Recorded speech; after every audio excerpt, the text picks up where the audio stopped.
Dude, Ursa Furiosa is fucking OP.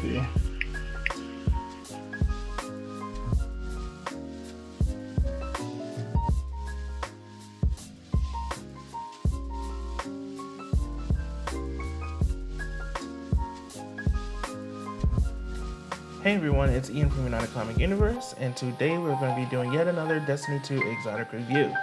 I was finally able to get my hands on the Titan exotic Ursa Furiosa, so today we're going to be diving into what makes these exotics so good.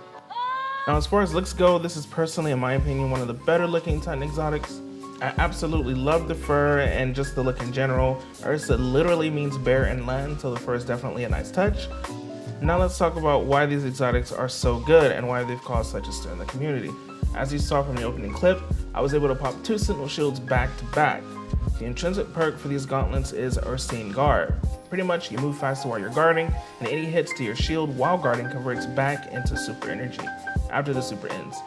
Big emphasis on after, and we'll talk about why this is so important later in the video. So already this perk sounds really interesting. It sounds like it could be really applicable in a bunch of different scenarios. So let's go test this out in some PvE first.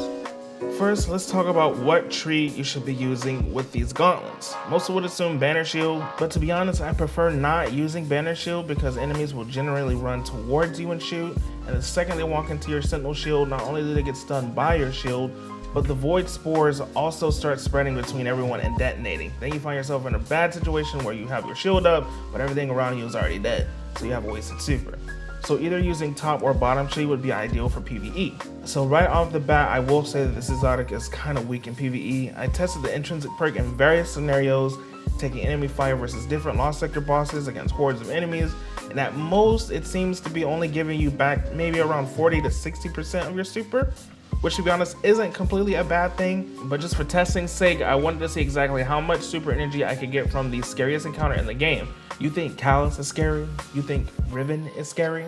Listen, when you have an entire raid team telling you not to shoot the Colossi at the top of the encounter, you'll understand why. Those dudes are freaking scary. So let's test Ursa versus that damage. Shockingly, I am still unable to regain my entire super back. So even from the most damage you'll ever be taking in the game probably, there is still no guaranteed way to get your super back entirely in PvE. So while I was at the Leviathan, I decided to go ahead and test out the difference in sprint speed between having Ursas on and having them off. It seems that the mobility game is about the same as what you would have when you're using Dune Marchers or Peacekeepers. Actual mobility definitely helps, especially when you're trying to close the gap between you and an enemy. So I do like that factor of the perk. Now, here's where we get into the grit of this exotic's application, and that's in PvP. This gauntlet is absolutely busted in PvP, and I'll explain why.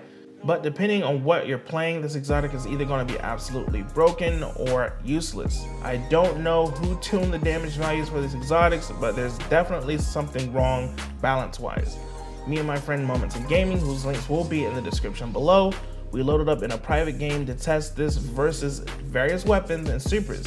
It literally takes one shotgun shot to get your super back. One shotgun shot. We also tested this super versus other weapon types, and I was getting my super back with only a few bullets from one person.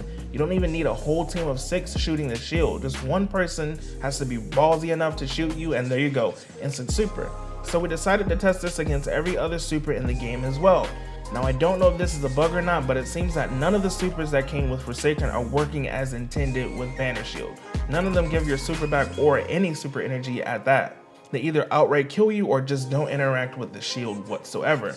Your 1 supers, however, all give back super energy, granted you survive the encounter. Surviving is the most important objective when using this exotic because if you die before your super ends, you get 0 energy. So avoid going up against Thunder Crashes and Golden Guns and anything that has a suppression effect. So tethers, tractor cannons, two-tailed foxes, suppression nades, you get it. You can easily get 5+ supers with this exotic if you have the right lobby. Now I said earlier that depending on the mode that you're in, this exotic can be very oppressive. Quickplay is a very good example because we are all guilty of shooting Sentinel Shields when they're pushing us. Quickplay is very unorganized and chaotic, and let's be real, people don't have any common sense in the Crucible. They are going to unload everything they have into your shield, and you're going to be able to constantly regain your super back, create orbs for your team, and dominate the match. It's amazing how many people will literally stand there and blindly shoot at you instead of retreating. Now, the competitive scene can be a bit different. Granted that you have a full fire team or blues that have common sense, most people will check the enemy logouts before a match starts. And if they see that a Titan has Ursa on, they will relay that information to their team. I've seen this and done this plenty of times. You see a Sentinel, just kite it and don't shoot it. There are times though when you just get unlucky and your blues will shoot anyway, and then they have infinite supers for the rest of the match and just steamroll you, which can be very unfortunate. But there you have it. Ursa Furiosa is an amazing exotic. Do I feel that it needs a nerf? I'd say that it needs to be slightly retuned in PvP, which Bungie has said that they were taking a look at this exotic, but I do hope they don't nerf it into the ground. I just think it needs a little retuning. I know some people will probably have a different opinion and say these are fine, and if people are idiots and shoot you, they deserve it, which is true, but I still think the damage values need to be tuned down slightly. Anyway, I do hope you guys enjoyed the video, and if you like the content, please be sure to leave a like and comment, and check out our Instagram page where we do post tons of PvP content. Thanks everyone, peace. Really take this feeling.